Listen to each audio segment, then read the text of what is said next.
Dear students, good morning. आज मैं mock test जो बना रहा हूँ वो एयरफोर्स और नेवी के लिए 8 क्वेश्चन दूंगा आपको। वह सिर्फ और सिर्फ एयरफोर्स और नेवी के लिए है, क्योंकि परीक्षा नज़दीक आ गया है, इसलिए मैंने सोचा कि कुछ एयरफोर्स वाले लड़कों को दे दें। तो किस तरह का क्वेश्चन पूछता है एयरफोर्स और नेवी में, उसका एक क्लू मैंने आपको दिया, मॉडल दिया कि इसी तरह के क्वेश्चन आते हैं एयरफोर्स नेवी में। जो लड़के पहले से तैयारी किए हुए हैं उनके लिए तो ठीक है, वो तो जानते हैं कि किस तरह का पेपर आता है, लेकिन जो लड़के फ्रेशर हैं उनको प्रॉब्लम हो सकती है।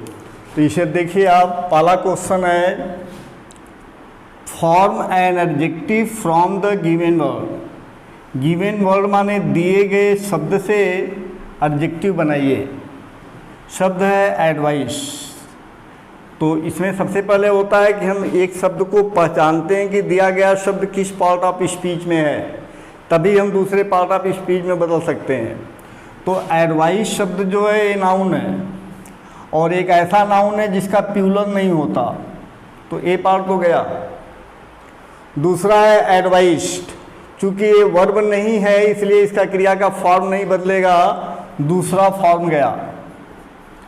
और तीसरे में एडवाइज्ड है, तो एडवाइज में यश हो गया, तो ये वर्ब हो गया, वर्ब का थर्ड फॉर्म होता है। तो एडवाइस का जो वर्ब होता है वो एडवाइज होता है, और एडवाइज में वर्ब में ABLE जोड़कर उसे एडजेक्टिव बनाया जाता है। तो आपका ऑप्शन डी वाला सही होगा, यानी एडवाइस का जो एडजेक्टिव बनेगा वो होगा एडवाइजेबल। क्लियर है। दूसरा क्वेश्चन है, identify the synonyms of given word. इसमें शब्द दिया क्वैश। अब हमें पहले इसकी मीनिंग मालूम होना चाहिए कि क्वैश माने होता क्या है। क्वैश का अर्थ होता है अस्वीकार करना, ठीक। तो करेक्ट माने होता है ठीक, इम्प्योर माने होता है शुद्ध, और क्लीन माने होता है स्वच्छ, रिजेक्ट माने होता है अस्वीकार करना। तो आपका डी वाला ऑप्शन सही है, ठीक है। अब तीसरा है, आइडेंटिफाई दी करेक्ट प्रपोजिशन। हमें यहाँ पर प्रपोजिशन को फिलअप करना है। तो यहाँ पर his children, his nephews and nieces were also present at the ceremony. तो यहाँ पर हमें देना अगेंस्ट माने के विपरीत, बाई माने के द्वारा, या से, बिसाइड माने के बगल में, के बगल में, और बिसाइड्स माने होता है के अतिरिक्त, के अतिरिक्त। तो यहाँ पर सबसे सुटेबल प्रपोजिशन, जब तक अर्थ नहीं समझेंगे तब तक शुद्ध प्रपोजिशन का यूज भी नहीं कर सकते। तो आइडेंटिफाई दी करेक्ट प्रपोजिशन, यह प्लेस सूचक, बिसाइड जो है प्लेस सूचक होता है, कोई किसी स्थान के नज़दीक के अर्थ के लिए आता है, और बिसाइड्स होता है के अतिरिक्त, कुछ और कार्य घटित होता है तो उसके लिए होता है। तो यहाँ पर बिसाइड्स सही होगा, क्यों? अर्थ देख लीजिए आप, बिसाइड्स हिज चिल्ड्रेन, उसके बच्चों के अतिरिक्त उसके भतीजे और भतीजियाँ भी सेरेमनी में प्रेजेंट थे। तो बिसाइड्स शब्द यहाँ पर उपयुक्त होगा, बिसाइड्स, बिसाइड नहीं, बाई और अगेंस्ट नहीं, तो बिसाइड्स होगा। इस तरह से एक एक क्वेश्चन एक एक नंबर का एक एक टॉपिक से पूछता है। कुल मिलाकर पूरी टॉपिक आपको क्लियर होना चाहिए, तभी ये एयरफोर्स और नेवी को कलेक्ट कर पाएंगे। Choose the correctly spelled word. इसमें जो वर्तनी शुद्ध लिखा गया है उसको हमें देखना है कि कौन सा ग्रुप में शुद्ध है। तो अशुद्ध शब्द है, इसे शुद्ध छांटना है। डुसाइल और अपैरल। डुसाइल का अर्थ होता है सीधा, और अपैरल का अर्थ होता है पोशाक, पोशाक। और अपैरल की स्पेलिंग में डबल पी होता है, ये सिंगल पी है, इसलिए अपैरल शब्द गलत है, यानी कि ऑप्शन ए नहीं हो सकता। दूसरा है ऑसिलेट और पॉयस। तो ऑसिलेट का अर्थ होता है झुलाना, किसी चीज़ को झुलाना, और पॉयस की स्पेलिंग गलत है, PIOUS। पॉयस माने पवित्र होता है, इसकी स्पेलिंग गलत है। तो बी वाले ग्रुप में पॉयस शब्द गलत है, तो हमें करेक्टली स्पेल देना है, अर्थात बी का ऑप्शन भी आपका गलत हुआ। और तीसरा है एररनेस और काजोल। एररनेस का अर्थ होता है त्रुटिपूर्ण। क्या अर्थ होता है? त्रुटिपूर्ण। और काजोल का अर्थ होता है फुसलाना या बहलाना, किसी की चापलूसी करके फुसलाना या बहलाना होता है काजोल में। तो काजोल की अंग्रेजी में CAGOLE होता है, अर्थात इसमें भी एक एरर है, इसमें भी एक एरर है, इसमें भी एक एरर है। दोनों में दो दो शब्द दिए हैं, एक एक में सब में एरर है, तो तीनों में सी भी नहीं हो सकता। अब हमें चौथा शब्द लेना ऑप्यूलेंट। ऑप्यूलेंट का अर्थ होता है समृद्ध, धनी, संपन्न। और एग्जागरेट का अर्थ होता है अतिशयोक्ति या बढ़ा चढ़ा कर कहना। तो आपका डी वाला ऑप्शन सही है, यही आपका विकल्प सही, इसमें दोनों शब्द सही हैं, तो आपका ऑप्शन जो है डी वाला सही है। समझ में आ गया? अब एक क्वेश्चन जो है कल मिस्टर उमेश शर्मा ने पूछा था, air pollution has been studied for years but has the harmful effects of noise pollution become known? अब समझो आप इसे, इसमें बड़ा कंफ्यूजन हो गया। कंफ्यूजन ये हो गया कि मेरे विचार से सी वाले पार्ट में गलती था इसमें। अब देखो, अब पहला पार्ट है air pollution has been studied for years. Air pollution को वर्षों से अध्ययन किया गया है, वर्षों से अध्ययन किया गया है। लेकिन क्या शोरगुल के पॉल्यूशन के हार्मफुल प्रभाव को जाना गया है? ऐसा अर्थ होना चाहिए, जाना गया है। अगर ये सेंटेंस पैसिव वॉइस में नहीं होगा तो अर्थ क्लियर नहीं होगा। Have the harmful effects of noise pollution become known, तो क्या नॉइज पॉल्यूशन का नुकसानदायक प्रभाव ज्ञात हुआ है? ज्ञात हुआ है, ऐसा किया जाता है। तो ज्ञात किया गया है ऐसा होना चाहिए। एयर पॉल्यूशन को तो बहुत वर्षों से देखा जा रहा है, तो क्या नॉइज पॉल्यूशन को भी जाना गया है ऐसा भाव होना चाहिए था, लेकिन ऐसा नहीं है। तो मैंने आपको ऑप्शन में बताया था, जो लड़का पूछा था उसे मैंने बताया था कि यहाँ पर पॉल्यूशन के बाद ये सब्जेक्ट है, तो इसके बाद आप बीन बढ़ा दोगे तो ये सेंटेंस भी पैसिव वॉइस में हो जाएगा, तो ये आपका ऑप्शन सही हो जाएगा। ठीक, तो एक आध लड़के हमें आंसर मैसेज किए कि सर बी पार्ट में गलती है। बी पार्ट को देख लेते हैं। द हार्मफुल इफेक्ट्स, इफेक्ट जो है नाउन है और ये नाउन प्यूलर है, तो प्यूलर नाउन होने के कारण यहाँ पर हैज का हैव हो सकता है, लेकिन पूरा अर्थ वही जो का त्यों फंसेगा, हैव हो सकता है नहीं। तो बी पार्ट में हैज के स्थान पर हैव बनाया जा सकता है, लेकिन गलती इसमें जो का त्यों बड़ा हुआ है, तो इसे भी किया जा सकता है, बी पार्ट को किया जा सकता है, लेकिन मेन गलती सी पार्ट में मेरे विचारानुसार। अब आपको जो अच्छा लगता है उसे करो। और मैंने इसे गूगल पर सर्च कराया, इस क्वेश्चन को, पांचवा क्वेश्चन को मैंने गूगल पर सर्च कराया, तो गूगल में आंसर दिया ए पार्ट में गलती है। यानी यहाँ पर बता रहा है, गूगल में बता रहा है कि हैज के स्थान पर हैव होगा। आप भी सर्च कर लेना, हैज के स्थान पर हैव होगा। यहाँ पर हैव कभी हो ही नहीं सकता। यानी there are 4 large number of answer of this question, how can we decide it? तो इसे डिसाइड करना थोड़ा कठिन हो गया। कठिन क्या हो गया? वो खाली वो कंफ्यूजन है लोगों को, वो अपना सही आंसर नहीं दे पा रहे हैं। तो हैज के स्थान पर हैव तो किसी हालत में नहीं हो सकता।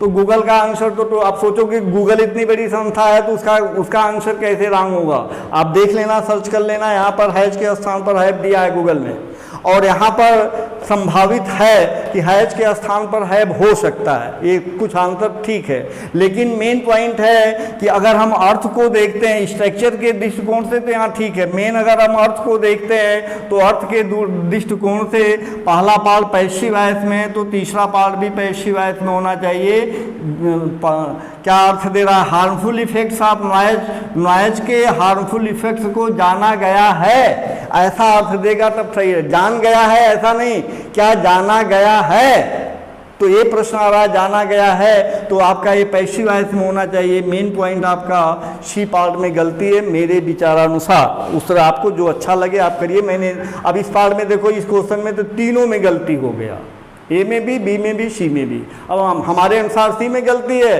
किसी बुक वाले ने हैज के स्थान पर हैज दिया, और गूगल में मैंने सर्च कराया तो यहाँ पर ए पार्ट में दिया हैज के स्थान पर है। अब किसको सही मानोगे? तो मेरे विचार से बेटा सी वाला पार्ट सही है। अब आपकी जो इच्छा हो उसके अनुसार करो। अब यहाँ पर नेक्स्ट क्वेश्चन है, the Hindu says we are not responsible for any grammatical mistake in our paper. ये एक्टिव वॉइस का सेंटेंस है, इसे सॉरी इनडायरेक्ट नरेशन का सेंटेंस है, इसे इनडायरेक्ट नरेशन में बदला गया है। तो यहाँ पर वी है और यहाँ पर सब्जेक्ट द हिंदू है, तो यहाँ पर पहले सेंटेंस में इसने नहीं बदला। The Hindu say that we are not responsible for any grammatical mistake in our paper. दूसरा जो है वी में, वी को उसने दे में बदल दिया, एक हिंदू के अनुसार इसने दे में बदल दिया। और तीसरे में उसने दे को वी को इट में बदला है, और चौथे में उसने इट को भी बदला है, वी को इट में बदला है, और से को सेड कर दिया। नहीं तो आप देखो आपका क्या है, हिंदू जो है एक न्यूज़पेपर है, और न्यूज़पेपर के लिए वी तो उसके लिए ठीक हो सकता है, लेकिन जब इसे नरेशन में चेंज करेंगे तो हिंदू पेपर है और पेपर निर्जीव होता है, इसलिए इट यानी तीसरा वाला पार्ट इसका सही होगा। ये भी एक लड़का ने मैसेज करके क्वेश्चन को दिया था, पूछा था कि इसका सर आंसर क्या होगा, तो मैंने बताया था कि सी वाला ऑप्शन सही है, तो उसने बाद में एक्सेप्ट किया कि नहीं सर सी वाला ही दिया हुआ है। ठीक है, तो ये क्वेश्चन भी लड़कों के द्वारा पूछा हुआ है, इसको पूछा था अजीत कुमार चौहान ने, तो ये आपका आंसर है, सी वाला आंसर आपका ये सही है। और यहाँ पर से का सेट हो ही नहीं सकता क्योंकि ये प्रेजेंट टेंस में है। तो ये आपका 6 क्वेश्चन है, तो ये बहुत अच्छा क्वेश्चन है द हिंदू वाला भी। और एक क्वेश्चन तो यूट्यूब वाले ने और गूगल वाले ने कंफ्यूज करके रख दिया है, लेकिन मैंने जो आपको ऑप्शन दिया वो 3 वाला है। अब आपको जैसा लगे, अगर आपको दूसरा एक्सेप्ट करना है तो हैव के स्थान पर हैज के स्थान पर हैव कर दीजिए, अथवा ये सी वाला हैव कर देने पर भी अर्थ क्लियर नहीं होगा। मेरे विचारानुसार यहाँ पर बी होना चाहिए, बीन बनना चाहिए। ठीक है, तो नेक्स्ट क्वेश्चन है, give this antonyms of the given word. दिए गए शब्दों का एंटोनिम्स दीजिए। इरुडाइट, इरुडाइट का अर्थ होता है विद्वान, ज्ञानी। तो लर्नेड शब्द है, लर्नेड का मतलब भी होता है विद्वान, तो ये तो इसका सिनोनिम्स हो गया। इग्नोरेंट, इसका अर्थ होता है ज्ञानी, इरुडाइट का अपोजिट शब्द हो गया इग्नोरेंट। एक्सक्यूज का मतलब होता है टालना, किसी काम को टालना, और निरार्मस माने बहुत अधिक। तो इसमें 7वें में आपका जो ऑप्शन गया इग्नोरेंट गया। ठीक है, अगला क्वेश्चन, एक क्वेश्चन एयरफोर्स और नेवी में आर्टिकल से जरूर आता है। एक क्वेश्चन सभी टॉपिक से आता है, इसलिए सभी टॉपिक को पढ़ना बहुत जरूरी है। अब लाइटली पढ़ते हैं कि डीपली पढ़ते हैं, आपके ऊपर डिपेंड करता है। Fill in the blanks with correct articles. अब यहाँ पर आप the two sister she is better, तो रूल क्या है, कंपैरेटिव डिग्री के पहले, कंपैरेटिव डिग्री के पहले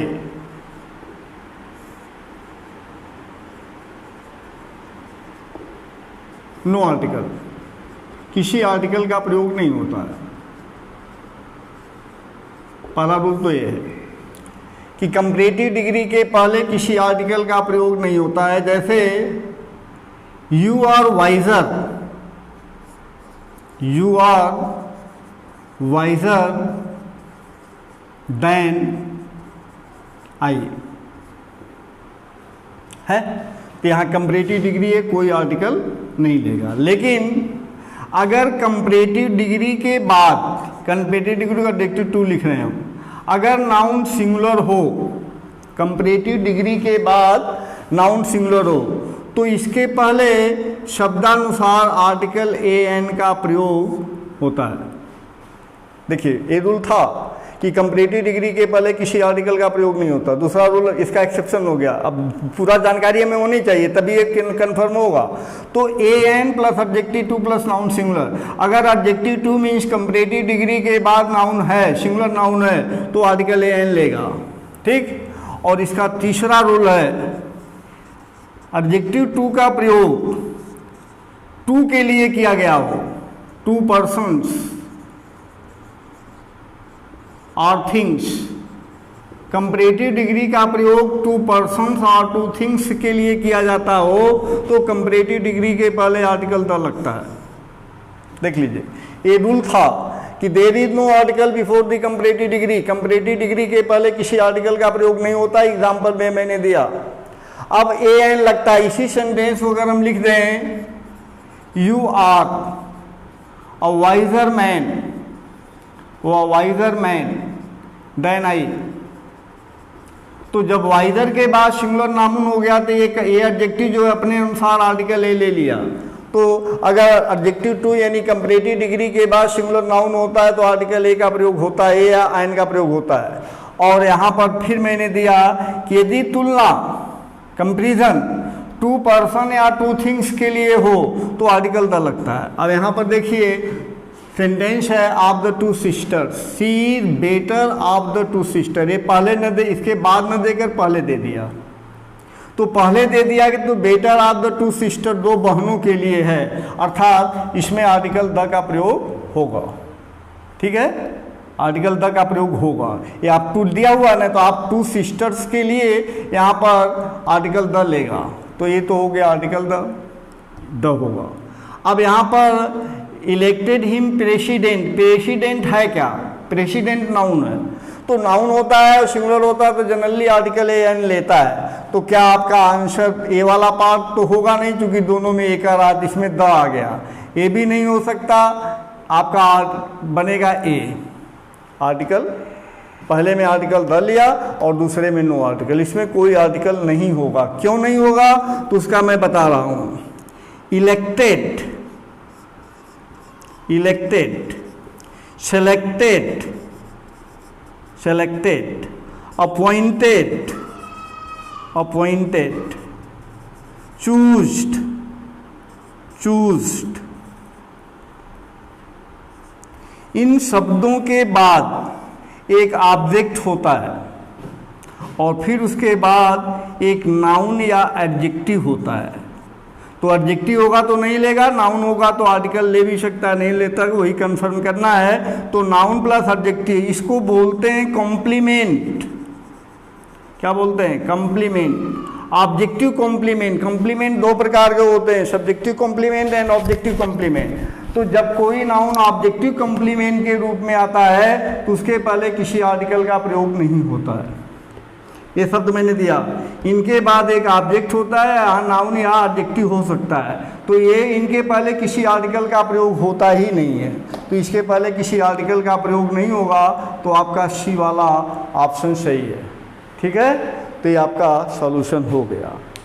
और अब आप इसे समझिए। और अगला वीडियो भी, इसमें तो 8 ही सेंटेंस दिए, कम से कम आप लोगों को 15 सेंटेंस चाहिए। 5 तो आपको पैसे से आ जाएगा, तो इसमें पैसे 15 होना चाहिए था, लेकिन मैंने अभी 8 ही का सेट बनाया है। अगला सेट कोशिश करूंगा कि 10 या 15 का बने। ठीक है, थैंक्स। आप लोग इसे लाइक करो, सब्सक्राइब करो, शेयर करो।